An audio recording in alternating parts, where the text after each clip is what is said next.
Kasi kanina may isang DFA um, person nag-chat sa akin sa Viber. Tapos sabi ni Daniel, ano to? Tapos I don't know how to respond. Siyempre, column ko yun. So I don't know if mina-monitor tayo or whatever, but weird. Ano ba kasi sinabi mo? Baka ang sasakit kasi ng sinabi mo eh. Ano ba Wala. kasi, ano yun, bigyan mo nga kami ng rundown ng mga points na sinabi mo dun Okay. sa article. Yun lang, yung summary, yung rundown, yung summary ng article ko po is, number 1, domestic issue. Mahal ng kuryente, mahal ng bigas. Tapos, I contrasted yung ginagawa, yung nangyayari ngayon sa junior at sa time ni senior. So, contrast, yung time ni senior, we achieve rice self-sufficiency. Actually, nag-export pa tayo ng bigas sa ibang bansa dito sa Asia. Tapos ngayon, tayo ng number 1 top rice importer sa buong mundo. Okay? Or yung next, yung kuryente. Nung time ni Marcos Sr., yung tatay niya, binili niya yung Meralco from yung mga oligarch, mga Lopezes. Tapos, para ensure na mura at reliable ang kuryente. Tapos, this time ni Junior, yung pinoint out mo na ma'am kanina, earlier, yung 37% na 37% tubo ng profiting off of basic. Si MVP, napakawalang hiyain talaga yan. Sabi niya, he was bragging pa. Kasi yung fourth quarter last year, 2023, sabi niya 59% higher profits compared to last quarter last year. Basic needs yun eh. Hindi yun, you should not be bragging about that. In the midst na mahal ng kuryente. Which is weird, Daniel, kasi they are only allowed to clock in certain percentage of their profit. Hindi siya may ano yun, may ratio yun eh. May ratio yun.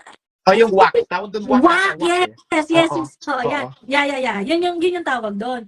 So basically, yun lang yung allowable profit that they can clock in. Yun lang yung allowable. Kasi you cannot really earn so much from it. Kasi nga, pagka kunwari, you already have the franchise, you already have the business running and whatnot, ganyan.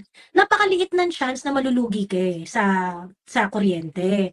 So therefore, that is why it is a regulated industry, You can only earn so much. So I find it a little bit weird, well, not really little bit, very weird, that they are boasting doon sa 37%. Is it even legal? Is it even allowed?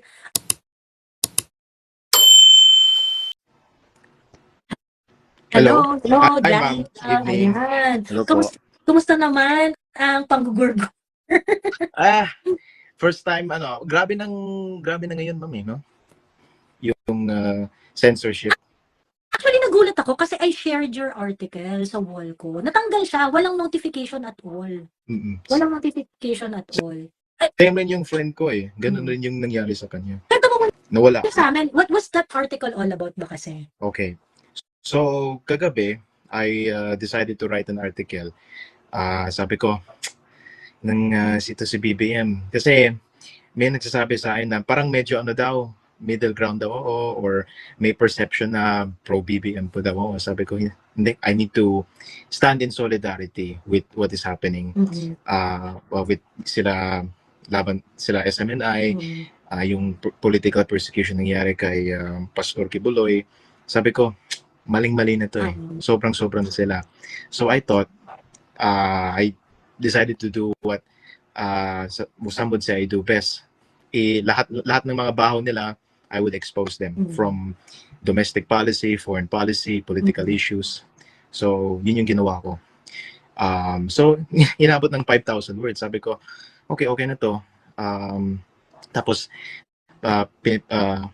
pinapublish ko sila sila Kamintong sa Asian Century Journal at inapprove nito mga I think 4 AM tapos na-publish sa website nila mga 6 AM 7 AM na ganun. Gising ako 12 PM, so I started to share around yung article. Tapos wala namang problem. Usually ganun yung ginagawa ko pag may bagong article. Sinishare ko sa lahat ng tao, sa inyo ma'am, sa ibang kaibigan ko. Tapos ang nangyari is mga 2 PM may notification po sa Instagram. Sabi doon, your post has been removed for spam and violating community guidelines. Pero wala silang binigay na rason. Ano yung specific na spam? 'Di ba? So, at try ko i-send yung link sa ibang friends ko.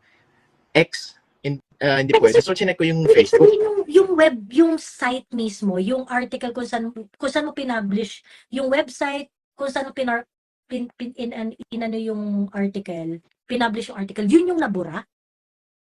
Hindi. Kasi na-try ko yung ibang article nila Kamentong, nila Kado, yung Asian Century Journals, asiancenturyph.com, wala naman problem. Actually, yung mga luma kong articles, wala naman problem. Yun lang. Oo, Yun lang. yung article lang Yun na lang. yun. And strange po yan. Strange po yun, ma'am. Kasi that's what I do all the time. Pag may bagong article, pinapost ko sa Instagram, sa Facebook, sinashare ko sa ibang friends ko, walang problem. Ngayon lang, and this one in particular. Tapos, nagkataon din, yung friend ko, before you, ma'am, may isang friend ko, pinost din sa Facebook niya. Sabi niya, bigla nawala. Actually, may isang page, yung RHK yata, isang defense whatever page nun. Sinabi sa hindi niya ma-open yung link. Sabi niya, this link is spam daw, or ganyan, hindi ma-redirect. At sa desktop, kasi ganito yun. Sa Messenger, pwede pa nila i-access. Like, pwede nila i-click yung link, then access within the Messenger. Pero sa Facebook, desktop, hindi pwede. Sabi doon, this link is violates our community guidelines. So, I was surprised. So, I quickly asked yung tech namin sa website, tinanong ko, yung buong website ba namin, yung Asian Century Journal na blacklist o yung article lang, yung article ko? At chinek yung article ko lang. It's weird kasi hindi yan nangyayari. That never happens eh. Pero hindi kaya baka yung admin ng Asian Century yung nag-take down? Hindi. Yung website, yung link, you could still access that one pa. Pero hindi mo pwede i-share sa Facebook or Instagram. Like, hindi nakikita, hindi lang siya shareable. Hindi lang siya shareable. Para alam niyo para pardon me, para siyang bold site, hindi man mas hindi ganyan, ban yung link. Pero accessible naman. Daniel, nangyari to sa remember the New York Post before, yung article that is supposed to be crucial para banatan si Biden. Oo. Yung anak niya. Yung anak niya. And then what they later on after the election, na-realize nila that there's something strange doon sa article na yun. It cannot be shared. Oo. Diba? Somebody told me, yung friend ko, yung kasi after nawala yung bigla, same thing sa inyo eh. Walang notification, walang anything, bigla nung nawala yung post to the article. Sabi ng friend ko, he was referring to, sabi niya, 2 words, Facebook Singapore. Tapos may naalala ako, may nag-expose si Maharlika na sabi daw niya, nung nandun sila First Lady at yung iba niya, ibang kasama niya, dun sa Singapore, may meeting daw sila sa Facebook Singapore. I don't know, pero that I have a suspicion. Kasi kanina may isang DFA person nag-chat sa akin sa Viber. Tapos sabi ni Daniel, ano to? Tapos I don't know how to respond. Siyempre, column ko yun. So I don't know if mina-monitor tayo or whatever, but weird. Ano ba kasi sinabi mo? Ang sasakit kasi ng sinabi mo eh. Ano ba kasi, bigyan mo nga kami ng rundown ng mga points na sinabi mo dun sa article. Yun lang, yung summary, yung rundown, yung summary ng article ko po is, number 1, domestic issue. Mahal ng kuryente, mahal ng bigas. Tapos, I contrasted yung nangyayari ngayon sa junior at sa time ni senior. So contrast, yung time ni senior, we achieve rice self-sufficiency. Actually, nag-export pa tayo ng bigas sa ibang bansa dito sa Asia. Tapos ngayon, tayo ng number 1 top rice importer sa buong mundo.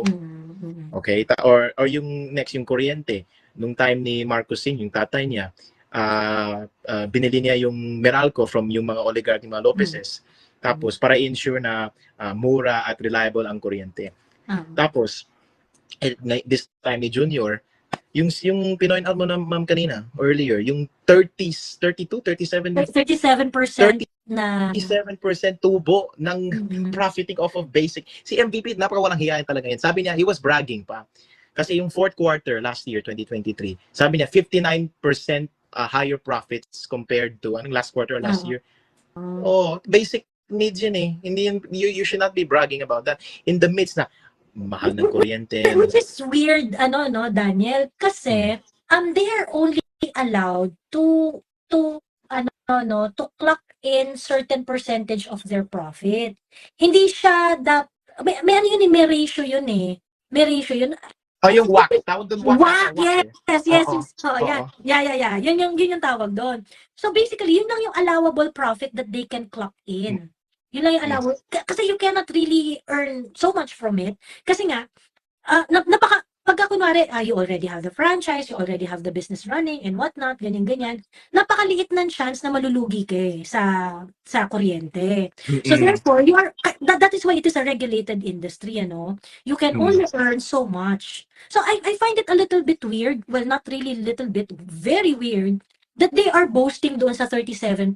Like, is it even legal? Is it even allowed? Are you even allowed to recover such kind of income?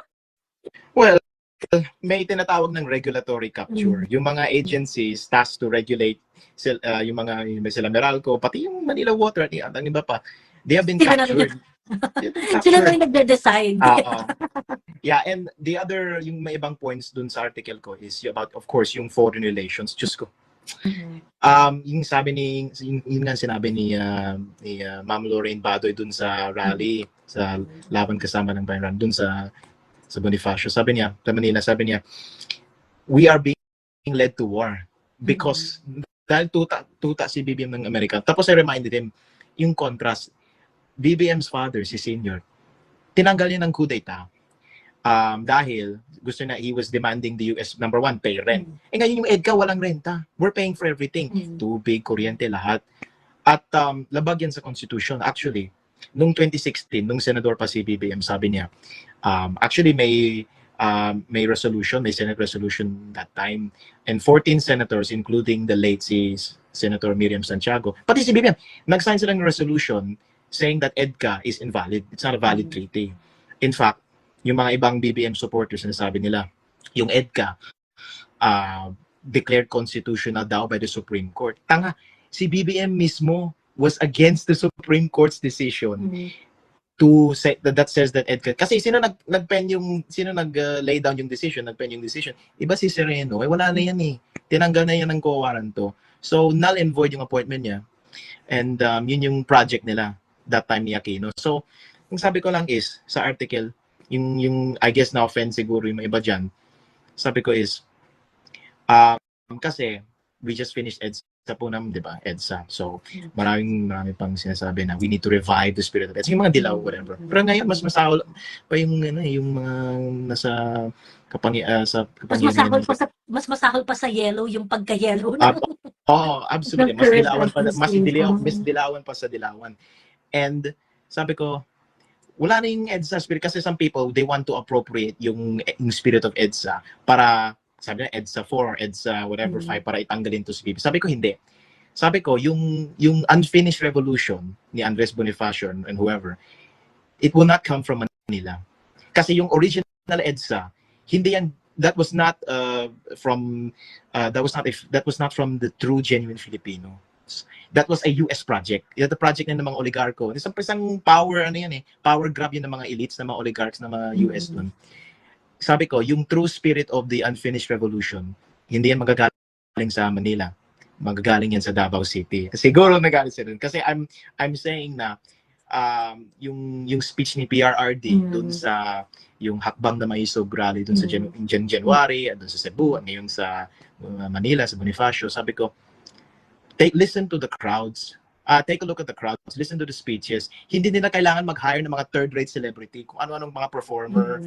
Hindi nila kailangan ng mga yung magpuwersa ng mga government workers para i-attend.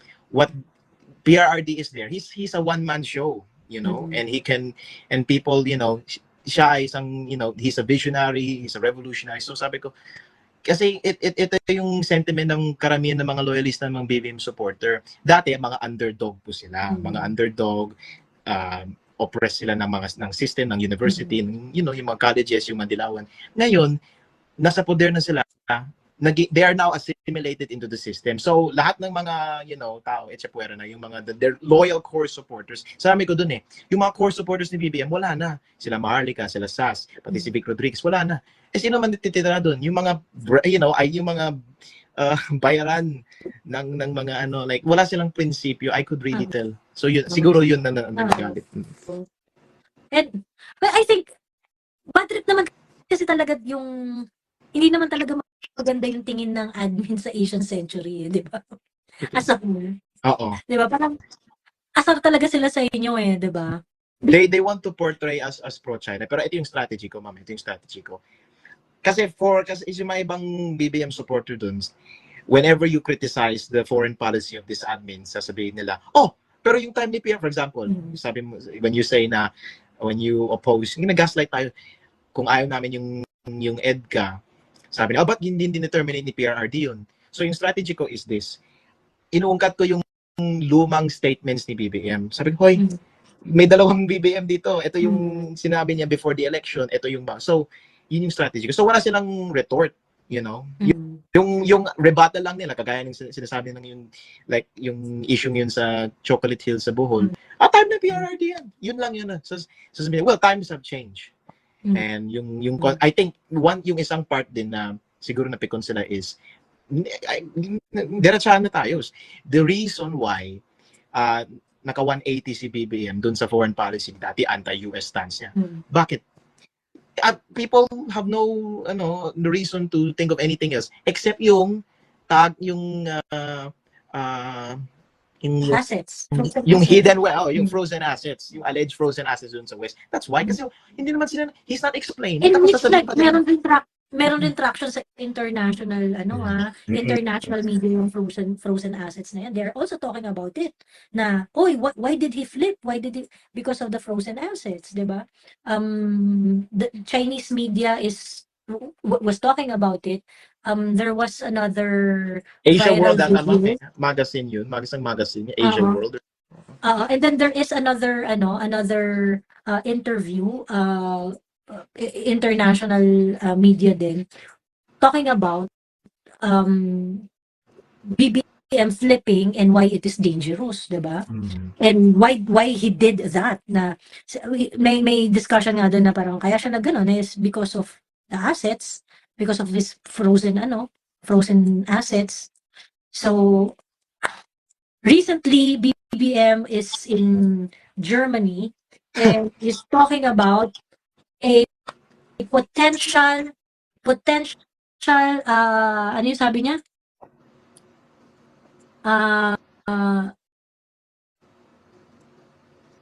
Potential outright conflict. The Philippines daw is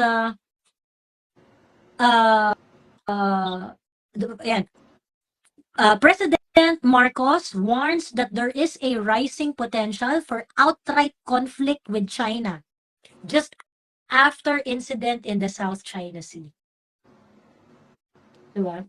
Gusto pa niya ng yung the other things I pointed out in the article is chacha nito. Sabi ko, if you really want to attract foreign investors, ipatalsikin yung mga EDCA bases na yan. Kasi no idiot will invest in a war-torn country. Yung bangan talaga, ma'am. Sabi niya, we want to invite mga foreign investors. At the same time, sasabihin niya, the Philippines is in the front lines like World War II. What is this guy thinking? So, may report, dun I think from Manila Bulletin, last year, yung foreign direct investments were down 6.6%. And may net outflow ng $200 million. Yeah. So, and yung may nakita akong pie chart, I think pinost ni Sir Jason sa out of yung mga investment pledges, 7% lang na materialize. 7% lang. And yung travel expenses ni Office of the President noong 2022. 1,453% increase from 2022. And hindi naman nagma-materialize yung foreign direct investments na like he's bagging, doesn't like PCO, he is bagging. Yung Bilyonaryo article. Bilyonaryo. Also published in Business World. they were talking about yung mga foreign direct investors who are taking yung mga profits nila, they are already taking it out of hindi na nila nare-reinvest. They are taking it out. So, the business is still running, pero yung profit niyan, kukunin na nila, ilalabas na nila ng bansa. Mini-measure din kasi yun, guys, eh. Kasi syempre, usually, kapag i-reinvest nila yan, meron kang parang nilulook forward na, ay, gusto nilang palawakin yung business, gusto nila ng long term, ganyan, ganyan. Pero ang nangyayari, kapag kumita na siya, yung mga may hot money na sila, kukunin na nila, withdraw na nila. So they don't stay long. They don't sila permanent. stay long. Kumbaga, parang, ay, sisecure na namin yung kita namin ngayon. Sisecure na namin yung kita namin na ngayon. Hindi na namin to patatagalin dyan. Basta pag kumita kami, bawiin na namin yan. Ugutin na namin sa Pilipinas yan. And then, let's wait and see the business that is being conducted here. Kung kumita siya, edi hindi. Kung kumita siya, edi okay. Kung hindi siya kumita, edi hindi. Ganon. So, it is a behavior of the investor na wala sila interest to stay here long term. Diba? Hindi lang ma'am, hindi lang po 'yun. Tama po 'yun. Hindi lang po 'yun yung issue that I think I forgot to cover sayang naman. Pero they don't stay long because number one, yung mahal na kuryente, they can't it's not going to be consistent or stable. Number two, yung internet. Yung PLDT last year 150% profits. 150% profits up. Sino yung owner nan? Sino yung head nan? Si MVP. And yung final straw ko, ma'am, yung mentioned earlier, yung kanina. Yung picture, sa Laperal Mansion nata yun yung fashion show. Nandun si First Lady Lisa Araneta, nandun si MVP. They're both leading the fashion show. That is the symbol of insensitive, walang pakialam sa mahihirap. That is just like, kung totoong, kasi sabi nila traitor daw kami, dam kami sa Asian century. Kung totoong patriot kayo, if you're a true nationalist, tignan niyo yung picture na yan. If you're kung hindi kayo diskustado, ewan ko na lang sa inyo. You have an oligarch there bragging about yung nag-profiting off of, yung basic needs na yung kuryente. Tapos first lady niya, Diyos ko. Fashion show. While magkano yung bigas niya? 58, 60? Cheapest is 52. Hindi ko alam kung may mas mura pa doon. 52 is the cheapest. Ayun. Yeah, diba? 52. Ang nakakaloka doon, yung Marcos family kasi, noong day of their power, isa dun sa mga, kaya talaga nagkaroon ng traction yung mga anti-Marcos sentiments nun, is because of that yung insensitivity, yung high life, party ng party, and whatnot, ganyan. I remember si Crisette, meron siyang post nun sabi niya ganun, hindi ko matatanggap yung mga Marcos fully. Kasi parang sa akin, there is no explanation why a public servant would parang engage doon sa hedonistic na mga activity, no? Party ng party, ganyan. And of course, Imelda then was, the ultimate example of pagiging MLD-fic, di ba? Na talagang, bongga siya parate, talagang high life. And, sabi ni Crisette, yun daw yung hindi niya kayang i-reconcile. Yun yung hindi daw niya kayang i-reconcile. Kasi parang sabi niya, parang hindi ko ma-accept na hindi ko, and yung ganong klaseng criticism sa kanila, you would think that they would learn something about it. Kasi yun yung diyan nagsimulang nagalit sa yung mga tao Diba? Diyan nagkaroon ng hugot yung galit ng mga tao sa inyo na party kayo ng party kung ano-anong ginagawa nyo dyan. Ayan, pagkatapos kayo, pagmamalakihan mo kami BBM na punong-puno yung schedule mo sa Germany. Diba? Parang, come on. Diba? Hindi porket nandyan ka at meeting ka ng meeting, nagtatrabaho ka na ng wagas, we're going to grade you based on the benefits that we're going to reap out of it. Diba? President Duterte really showed us the way. Kailangan ba ng fashion show? Is that necessary for public service? Hindi. That's not necessary. Now, sabi ng ibang tao na that is for, I think a lot of loyalists. Culture, arts, ganyan. She's just this reality talk lang Yung picture ni First Lady kasama ng mga laude, people are making fun of her. So I don't know who's running the PR. It's not working. Totoo. She is not like the former First Lady Imelda. She'll never be. Actually, I made a content about that. Grabe, nare-report ako sunod-sunod. Dog show. Kasi, yung mga appearances ni First Lady, yan yung mga kasama niya, yung mga socialite, tapos yung appearance niya na solo siya, tapos hindi sa page niya. Yung hindi page yung sa Lisa Marcos page or sa Presidential Communications Office page, binabas talaga siya ng wagas. Nobody loves her. Bad trip sa kanya mga tao. As in. Actually, yun, I siguro that's one of the risks. Kasi may line ako sa article ko kanina, sa kagabi, sabi ko, actually I promoted yung campaign, no, yung hindi niyo pera yan. Kasi I was reminded, just look around, yung mga concert, party, fireworks, kick-off rally, lahat yan. Tapos I said, I wrote, let me remind everyone, hindi nila pera yan, number one. And number two, sabi ko, the entire government needs to, for every centavo, dapat you make an accounting. And I said, we should really take seriously yung pahayag ni Pangulong Duterte na wag na tayo magbayad ng tax hanggang hindi sila nag-accounting. I-open the books for all the money. Tapos sabi ko, yung taxpayer money, verbatim, yung line na I wrote talaga, sabi ko, yung taxpayer money should not be used on editing pictures of First Lady Lisa to make her look slim and young. Sabi ko, you should not do that.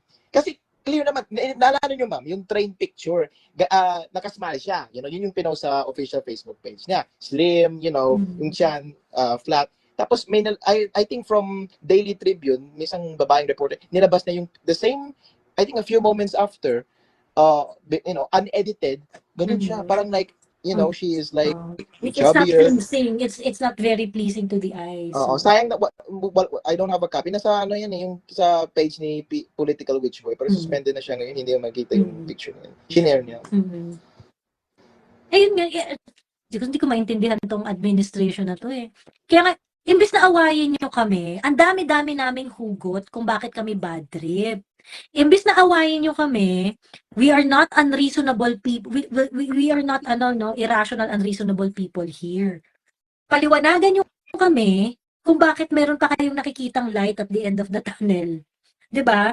Kasi ang lalim ng hugot namin dito eh, kung bakit kami bad trip sa presidente and dun sa guidance na binibigay nila sa bansa.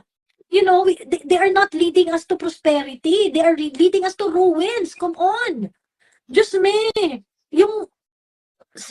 Sinong ang maniniwala na pupunta ka sa Germany para kumuha ng sangkaterbang investment and yet you're going to tell them at the same time that the Philippines that there is a rising potential for outright conflict with China here in the Philippines. Practical lang yun, ma'am. Practical lang yun sila. Hindi, wag niyo excuse lang yung economic provisions sa Chacha. Practical reason why investors are not coming to the Philippines. Dalawa lang yan.